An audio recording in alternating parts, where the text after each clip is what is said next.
Didik TV KPM. Okey, terima kasih kepada Syafiqah dan murid sekalian. Untuk slot hari ini kita akan belajar terus ialah pengertian ayat makiyah dan ayat madaniyah. Murid sekalian, kita ada 3 maksud makiyah dan madaniyah. Yang pertama dari segi masa, yang kedua dari segi penduduk, yang ketiga dari segi tempat. Okey, sama-sama kita mendalaminya. Yang pertama sekali, pengertian dari segi masa, iaitu makiyah, ayat yang diturunkan sebelum hijrah walaupun diturunkan di Madinah. Maksudnya Syafiqah, walaupun ayat tersebut turun di Madinah tetapi sebelum satu hijrah, bermaksud dikatakan ayat makiyah. Jadi kat situ separuh dah kat situ, sebelum hijrah namanya ayat makiyah. Okey. Yang kedua, ayat madaniyah. Madaniyah ialah ayat yang diturunkan selepas hijrah walaupun diturunkan di Mekah. Sebaliknya pula, maknanya bila dah masuk je hijrah, walaupun di Mekah turunnya, tetap dinamakan ayat madaniyah. Jadi itulah maksud yang pertama dari segi masa. Sebelum hijrah, nama dia makiyah. Selepas hijrah, nama dia madaniyah. Jelas yang pertama, Syafiqah? Jelas sangat-sangat. Okey, terima kasih. Ustaz harap murid kat rumah pun jelas Pertama berkaitan dari segi masa. Sebelum, nama dia ayat makiyah, selepas hijrah nama dia ayat madaniyah. Okey, kita pergi yang kedua. Yang kedua ialah dari segi penduduk, iaitu ayat makiyah, ayat yang ditujukan kepada penduduk yang duduk di Mekah seperti kawasan sekitarnya lah, seperti di Mina, di Arafah, Hudaibiyah dan sebagainya. Penting di kawasan Mekah itu. Jadi tujuannya kepada penduduk di Mekah. Itu nama dia ayat makiyah dari segi penduduk.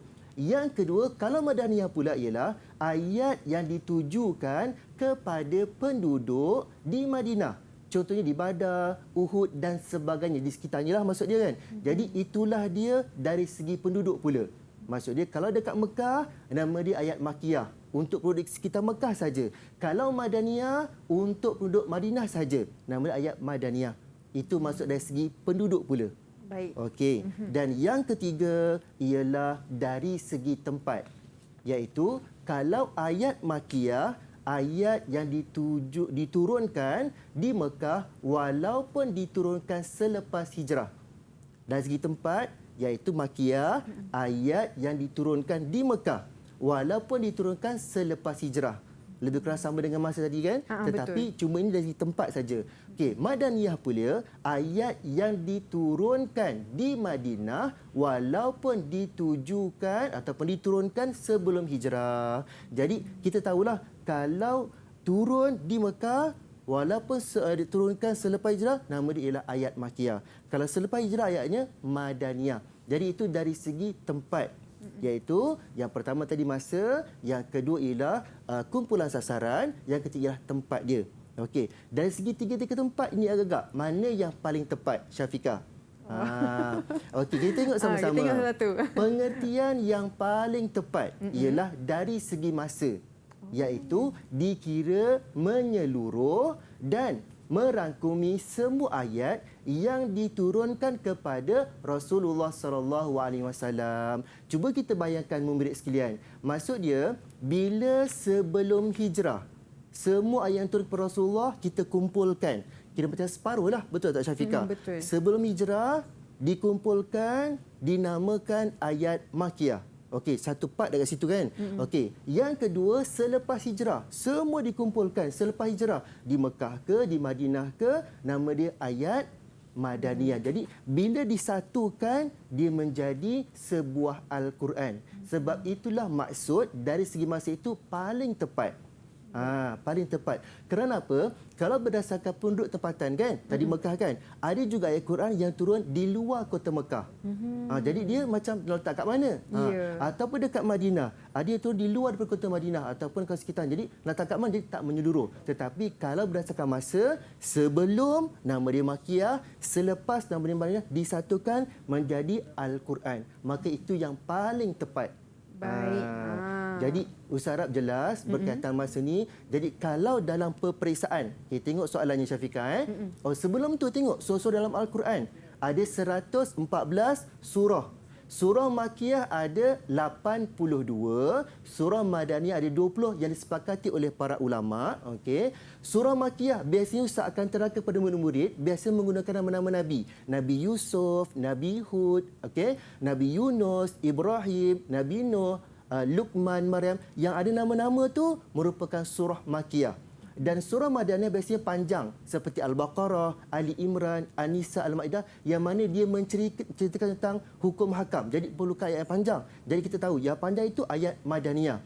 Okey, manakala ada 12 surah yang diperselisihkan seperti Al-Fatihah, Al-Ikhlas, Al-Qadru, An-Nas yang mana ulama ni tak pasti nak letakkan kat mana sebab isi dia ada mengajak kepada Islam, ada menerangkan tentang hukum hakam dan sebagainya dan tak tahu. Maksud tak jelas kat mana. 50-50 lah bila dikaji tu 50. Jadi diletakkan, diperselisihkan.